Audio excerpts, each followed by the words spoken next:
hanyuma nakubwiraga ko turi buze kuza dutangira n'ikiganiro tariki ya 21 Werurwe buri mwaka, aho isi yose izirikana akamaro k'amashyamba. Ariko kandi reka twitse kuri uyu munsi nakubwira ko amashyamba ari kimwe mu bice by'ingenzi bigize isi, kuko atanga ubuzima ku binyabuzima bitandukanye, akarinda ubutaka, agira uruhare mu bijyanye n'ihindagurika ry'ibihe, kandi atanga serivisi zitandukanye mu cyo bise ngo ni mu cyongereza ngo ni ecosystem services, aho tubonamo ko hari byinshi dukura mu mashyamba. Birumvikana nk'aho dukuramo inkwi, dukuramo umwuka mwiza, aduha umwuka mwiza, amashyamba akaduha imiti ituvura indwara zitandukanye.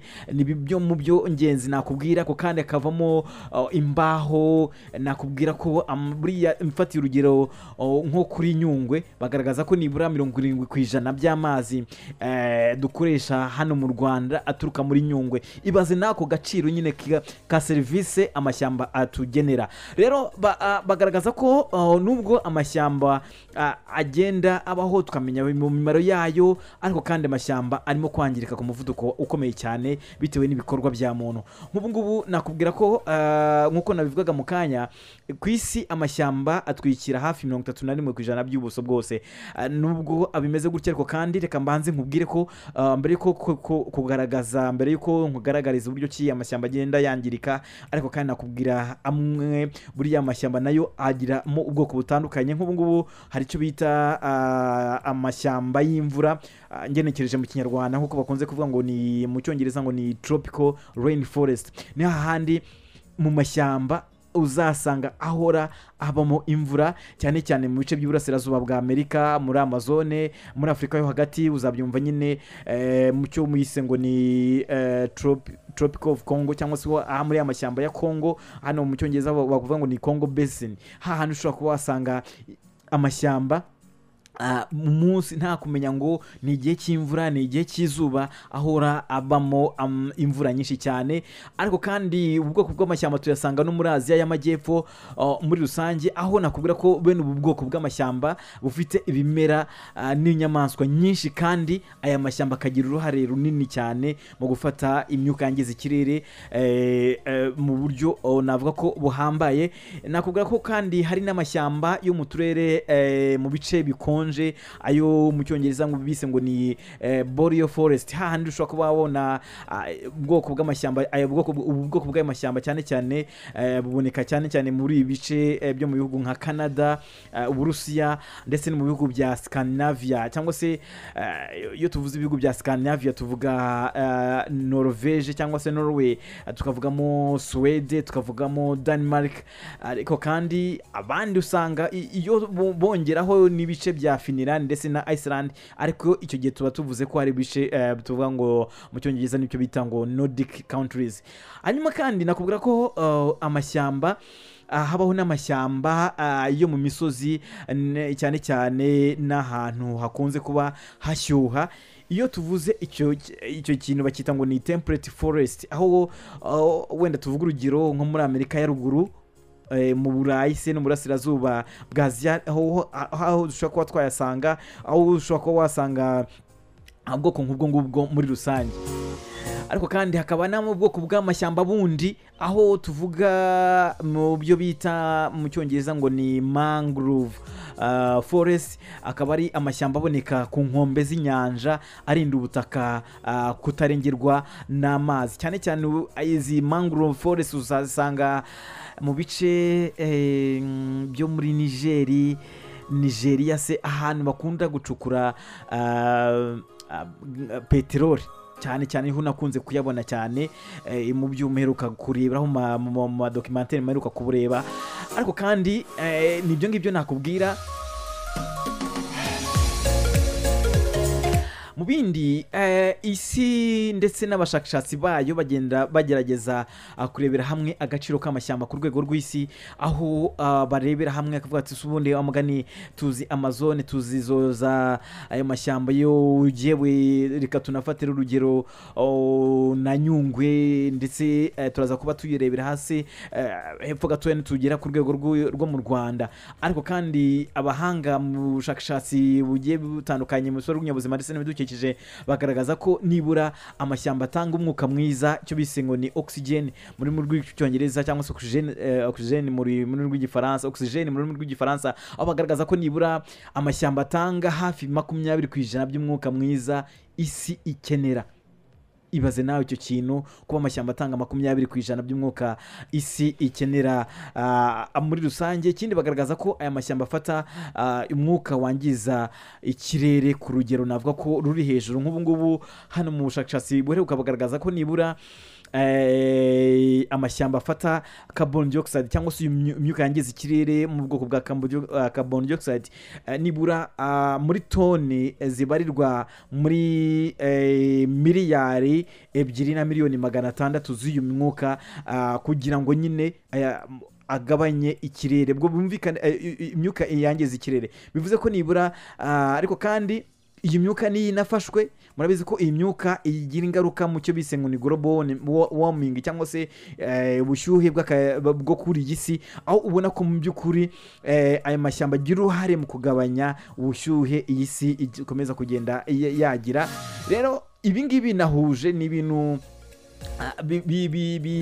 nabwo ko ariko bigenda bifite aho bihuriye n'uburyo kibavuga ngo kubera iki isi ubushyuhe bwo ku isi byongera, ni ukubera iki nabwo bagaragaza rero ko uko nyine amashyamba akomeza kugenda agabanuka ku isi, ni nako nyine nabwo ubushyuhe bukomeza kugenda bwiyongera. Bitewe n'iki? Nuko twabonye ko nibura ya myuka twebwe n'inganda dusohora bitewe n'ibikorwa bya muntu tugenda dusohora, habamo gutwika, yaba ari gutwika produits zitandukanye, gutwika ibikoresho runaka, ibyo dukenera tuvuge wenda gukoresha za modoka zikoresha essence ndetse na mazutu. Ibi byose iyo bigeze mu kirere, amashyamba agira uruhare rukomeye cyane mu kuba yafata ya myuka ishobora kwangiza ikirere, ariko kandi akaba ari nayo igira ingaruka zikomeye cyane kuri iyi si mu bijyanye n'ubushyuhe bwayo. Ibyo rero navugaga muri rusange, uretse serivisi navugaga wenda zo kuba zafata iyi myuka ingana no kuri urugero navugaga ko ingana nibura na miliyari 2,600,000 toni, zirenga miliyari 2,600,000. ariko kandi amashyamba gitanga imiti, nkuko navugaga mu kanya, amashyamba katanga amavuta. Birumvikana cyane cyane turebe urugero buriya biti bikomokaho amavuta, ibyo bita ngo ni palm oil. Hamaho n'ibindi biti byifashishwa mu bushakashatsi ndetse n'ibindi biti bivanwamo imiti gakondo nk'uko navugaga mu kanya, ari tugomba kuba dukoresha umunsi ku wundi. Hanyuma kandi ikindi nakubwira ko amashyamba agira uruhare rukomeye cyane kuko atanga ubuhumekero bw'ikirere mu cyo bise ngo ni climate regulation. Yego, aha rero aya mashyamba atuma habaho imvura, arinda ubutaka kwangirika, kandi afasha mu kugabanya ubushyuhe bugabije nk'uko narimo kugenda bivuga. Ikindi nakubwira nuko amashyamba ari icumbi ry'ibinyabuzima cyangwa se ari iwabo w'ibinyabuzima hafi 80% by'inyamaswa n'ibimera byose bibarizwa hehe muri aya mashyamba. Mwumvaga mu kanya nkubwira ko amashyamba nibura afite uruhare rukomeye cyane, kuko nk'ubu ngubu abahanga mu bushakashatsi baheruka gukora bagaragaza ko nibura 80% ry'inyamaswa zibarizwa ku butaka mu cyo bise ngo ni terrestrial biodiversity, nibura 80% by'inyamaswa zose bibarizwa mu mashyamba. Hanyuma kandi 70% by'inyoni zibaho ku isi ndetse no mu kirere yewe bagaragaza ko nibura 70% by'izi nyoni zose ziba mu mashyamba, naho 68% by'inyamaswa zibarizwa hehe, cyane cyane icyo bita mammals cyangwa se ibinyamabere bibarizwa muri aya mashyamba turimo kuvuga none aha ngaha. Mu bindi bagaragaza ko nibura muri ubushakashatsi bagiye bakora bagaragaza ko iyengeka ry'amashyamba rikomeza kugenda ribaho hirya no hino ku isi bitewe n'uburyo ki abantu twebwe abantu dukenera.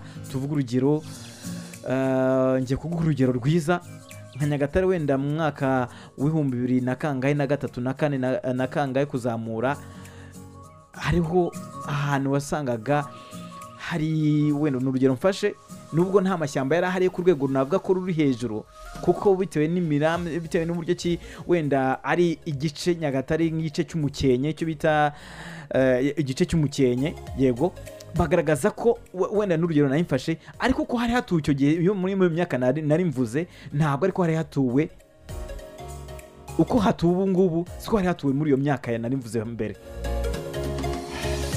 Rero navuga ko akenshi usanga amashyamba agenda atemwa hashakwamo ibikorwa by'ubworozi, ibikorwa by'ubucukuzi bw'amabuye y'agaciro, ibikorwa bya kariyeri se, ibikorwa bigiye bitandukanye muri rusange, cyangwa se wenda no kuyatwika se, yego nabyo birashoboka, aho ubona ko mu by'ukuri ari kimwe mu bintu bituma amashyamba agenda yangirika hirya no hino ku isi. Hanyuma reka mfate akaruhuko nze kuza nkomeza n'ikiganiro turebera hamwe muri rusange nimba izindi mpamvu zikomeza kugenda zituma habaho yangirika ry'amashyamba. Turimo kugenda turebera hamwe byinshi mu nzitizi zikomeza gutuma habaho iyangirika ry'amashyamba, aho turimo kugenda turebera hamwe ukwiyongera kw'abaturage, uburyo ki abantu bagira gutya bakavuga bati reka dutema aya mashyamba dushaka ibikorwa, dushaka kuhakorera ibikorwa by'ubuhinzi, ubworozi se, ndetse n'ibindi bikorwa bitandukanye. Ariko kandi hari n'uburyo ki nyine amashyamba nayo ubwayo yiremamo inkongi z'umuriro, ugasanga mu by'ukuri arashya gutyo ukabona abuze kizimywa mu buryo bumwe cyangwa se ubundi muri rusange. Ibyo twagiye tugenda tubibona muri Amerika ndetse na Australia, ubona uko ishobora kujya, aho ushobora kubona hegitari na hegitari zirenga 100 zishya, ariko kandi ukabona habuze uburyo ki abantu babuze uburyo ki bazishobora kuba bazizimya. Ariko kandi reka tugaruke mu Rwanda, nubwo nabyo bijya gusa nk'uko tubibona hirya no hino ku isi. Nakubwira ko mu Rwanda nubwo tuzirikana uyu munsi mpuzamahanga wahariwe amashyamba buri mwaka, mu Rwanda amashyamba nakubwira ko atwikira hafi nibura 33.4% by'ubuso bw'igihugu cy'u Rwanda, nk'uko mu mibare igaragara iheruka ibigaragaza, kuko nibura muri kilometero kare 26,338 u Rwanda rufite, nibura 30% byarwo cyangwa se by'ibyo kilometero kare bikikijwe cyangwa se hatwikiriwe n'amashyamba. Imwe mu ntego nziza navuga ko u Rwanda rwisheje muri rusange. Nakubwira ko kandi amashyamba akamere cyangwa se icyo bita nature forest, arimo ishyamba rya Nyungwe cyangwa se akabungu ryabaye na parike, rikaba ryarakizwe no mu murage w'isi, nabyo mugomba kuba mwabimenya. Hakaba kandi harimo Gishwati, Mukura, hakabamo ibirunga ndetse n'ibindi muri rusange. Nakubwira ko n'ayandi mato muri rusange nk'uko nabivugaga mu kanya. Nakubwira ko hariho n'amashyamba yagiye aterwa n'abantu. Tukirebera hamwe ubwoko bugiye butandukanye bubarizwa hano mu Rwanda, ubwoko bw'amashyamba akaba ari amashyamba agiye aterwa mu rusange, ariko kandi ukabona ko ari kimwe mu bintu usanga byiza. Njye mbona hano iyo ukomeje kugenda hirya no hino mu Rwanda, ubona ko hari amashyamba abantu tumaze gusobanukirwa ibijyanye n'ibyo bita ngo ni agroforestry, y'amashyamba nyine avangwa n'ibindi bimera mu myaka. So ukabona abantu bashyizemo amashyamba, bashyizemo ibiti, ubona ko nyine nibura hirya no hino ku isi, yaba ari hirya no hino mu Rwanda, ubu hari ubutaka bwinshi ubona ko bwatwikiriwe n'amashyamba. Rero navuga ko nk'uko navugaga mu kanya, nk'uko twumva ko twamaze kubibona hejuru, ko uretse agaciro k'amashyamba hirya no hino ku isi atanga, no mu Rwanda nako ni uko, kuko iyo turebeye hamwe amashyamba agiye agira uruhare rukomeye cyane mu Rwanda mu gufata amazi kugira ngo adatwara ubutaka se mu duce dutandukanye, cyane cyane tw'imisozi miremire. Nakubura ko atanga ibiti byifashishwa mu bikorwa by'ubwubatsi ndetse n'ibindi bigiye bitandukanye. Ariko kandi ni kimwe mu bintu amashyamba bitewe n'urusobe rw'inyabuzima rubarizwamo agira uruhare mu bijyanye n'ubukerarugendo. Nk'uko navugaga mu kanya, urebeye hamwe muri Nyungwe, Gishwati, Mukura n'ibirunga muri rusange, bimwe mu bikurura ba mukerarugendo muri rusange. Navugaga rero ko mu kugana ku musozo, mu Rwanda kimwe n'isi yose harimo ibirimo gukorwa kugira ngo u Rwanda rusheho kubungabunga aya mashyamba muri rusange, aho ubona ko hari imishinga ikorwa ikorwa kugira ngo irusheho guteza imbere amashyamba. Muzumva Green Amayaga, muzumva za Green Gicumbi.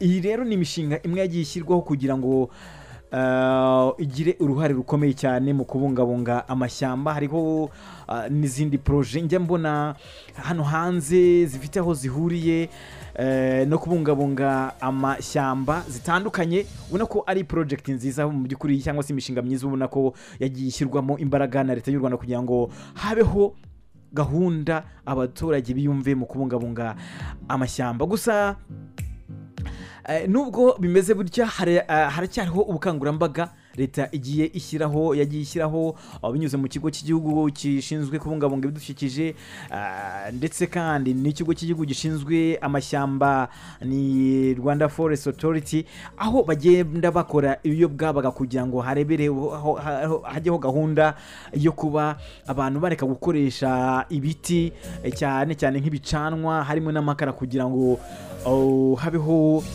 uburyo ki bwo kuba twakomeza kubungabunga ibidukikije nyirizina.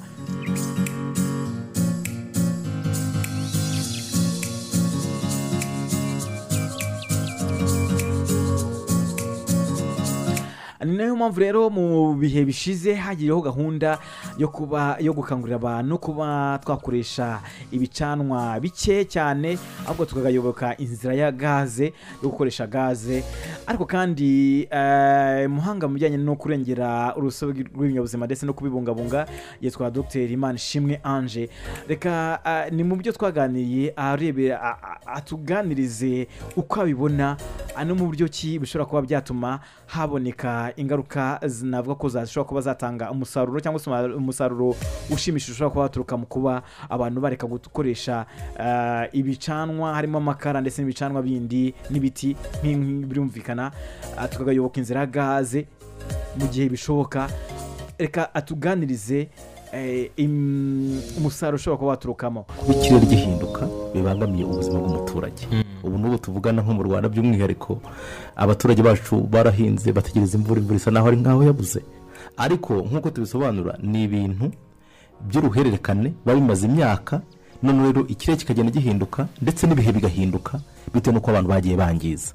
Uburyo no gushaka kuvuga rero ni ukuvuga ngo izo ngambi ziri kugenda zijyaho n'ubundi zigamije kugira ngo zirengere bwa burenganzira bw'umunyarwanda, bwa burenganzira bw'umuturarwanda, bwa burenganzira bw'abatuye ku isi, kubera ko bigaragara yuko ikirere cyamaze guhinduka cyane. Rero ingamba nyakubahwa minisitiri w'ibidukikije cyane zigamije kugira ngo abanyarwanda bumve ko hari ibigomba gukorwa kugira ngo cya kirere kitazakomeza guhinduka. Ubu ngubu hari ingaruka zamaze kubaho cyane cyane hirya no hino mu gihugu cyacu cy'u Rwanda, aho usanga imvura ijya kugwa ikagwa ari nyinshi irengeje ikigero cyari gisanzwe. Hakaba n'igihe izuba iyo rigiye kuva rinava naryo rikamara igihe kinini cyane, ugasanga amapfa yateye. Ariko nacyagiye yambura yabaye nyinshi cyane, ugasanga imisozi yagiye ikunduka, abanyarwanda bagatangira kugenda babura ubuzima bitewe n'uko ikirere cyagiye gihinduka. Ikindi nanone ni uko ubu hari indwara z'ibyorezo, harimo udusimba tugenda twangiza imyaka tugenda tuza kubera ko ikirere cyahindutse. Rero iyo cyahindutse hari n'ibintu bishobora kuba byaza, tuvuge nk'urugero nka ziranda zagiye zitera inturusu. Ubu ngubu ubushakashatsi bwakomeje kugenda bukorwa, ariko kimwe mu bintu byagiye binatuma nanone zigenda zikura cyane ni uko ikirere kigenda gihinduka, ugasanga hari ibinyabuzima byatutse mu bindi bihugu, bikaba bitewe n'uko ikirere cyaho cyari kimeze ntacyo byari bitwaye, ariko byagira ahandi ubwo byahindutse noneho bigahita bihinduka ikibazo cyo twita invasive alien species. Icyo ndi gushaka kuvuga ni uko ngo tumaze tubyumve neza, twumve ko icyo turi kugira ngo turengere ari abazadukomokaho.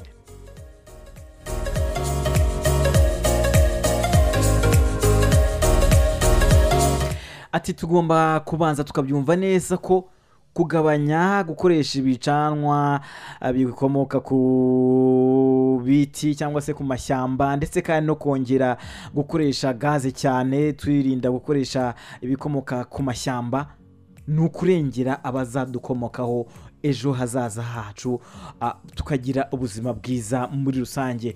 Rero ni kimwe mu bintu ubona ko kandi bishyizwemo imbaraga na leta y'u Rwanda bihagurukiye. Niyo mpamvu rero twavuga tuti amashyamba ni ubuzima bw'isi ndetse n'ubwacu. Kubungabunga amashyamba si inshingano za leta gusa, ahubwo ni inshingano za buri wese, tukabyumva kandi buri wese bikamureba. Ikindi tugomba gufata iya mbere mu gukoresha ingufu zisubira gutera ibiti no kurwanya itemwa ry'amashyamba kugira ngo dukomeze kugira isi nziza muri rusange. Cyari ikiganiro tumenye isi, twizera ko mwungutse byinshi mu bumenyi bugiye butandukanye twaguteguriye kuri uyu munsi, aho twagendaga turebera hamwe byinshi kuri uyu tariki ya 21 Werurwe buri mwaka, aho tuzirikana umunsi mpuzamahanga w'amashyamba muri rusange.